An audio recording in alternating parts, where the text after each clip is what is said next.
కాంగ్రెస్ ప్రభుత్వం విద్యకు పెద్దపీట వేస్తుందని మంత్రి పొంగులేటి శ్రీనివాసరెడ్డి అన్నారు. ప్రముఖ పుణ్యక్షేత్రమైన బాసర జ్ఞాన సరస్వతి అమ్మవారిని మంత్రి పొంగులేటి శ్రీనివాసరెడ్డి శనివారం దర్శించుకున్నారు.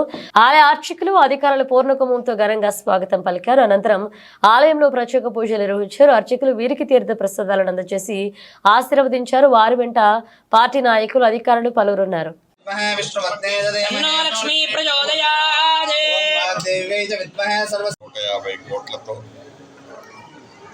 పేద పిల్లలు కూడా ధనికులు పిల్లలు ఎక్కడైతే కార్పొరేట్ ప్రైవేట్ సెక్టార్లో చదువుకుంటారో దానికి దీటుగా గవర్నమెంట్ సెక్టార్లో కూడా కాలేజీలు ఏర్పాటు చేసి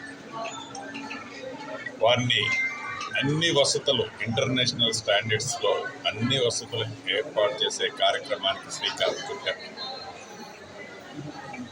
ఈ బాసర టెంపుల్కి సంబంధించి అంటే సరస్వతి తల్లి అంటే ప్రతి ఇంట్లో ప్రతి బిడ్డకి జ్ఞానోదయం కలిగించే విధంగా ఆ అమ్మవారు దీవెనలు ఆశీస్సులు రాష్ట్ర ప్రజలందరికీ ఉండాలని ఈ గుడికి సంబంధించిన అభివృద్ధికి సంబంధించిన విషయాల గురించి కూడా స్థానిక ప్రముఖులు చాలామంది గత ప్రభుత్వంలో ఏ రకంగా నిర్లక్ష్యానికి గురైందో చెబుతూ ఈ ప్రభుత్వం అన్ని రంగాల ముందుకు తీసుకెళ్లే దాంట్లో ఈ గుడిని కూడా అభివృద్ధి చేయాలని వారు తెలియజేయడం జరిగింది.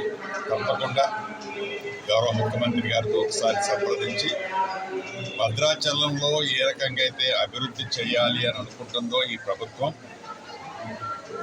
ప్రఖ్యాతి చెందిన ఈ సరస్వతి అమ్మవారి టెంపుల్ ఏదైతే బాసర్లో ఉందో ఈ టెంపుల్ను కూడా అభివృద్ధి చేసే దాంట్లో ఈ ప్రభుత్వం ముందంజలో ఉంటుందని మనస్ఫూర్తిగా తెలియజేసుకుంటూ మరొక్కసారి అమ్మవారి కటాక్ష తెలంగాణ ప్రజలు తెలంగాణ బిడ్డల మీద ఉండి ఆ సరస్వతి తల్లి మంచిగా ఈ బిడ్డల్ని దీవించాలని మనస్ఫూర్తిగా కోరుకుంటున్నాను.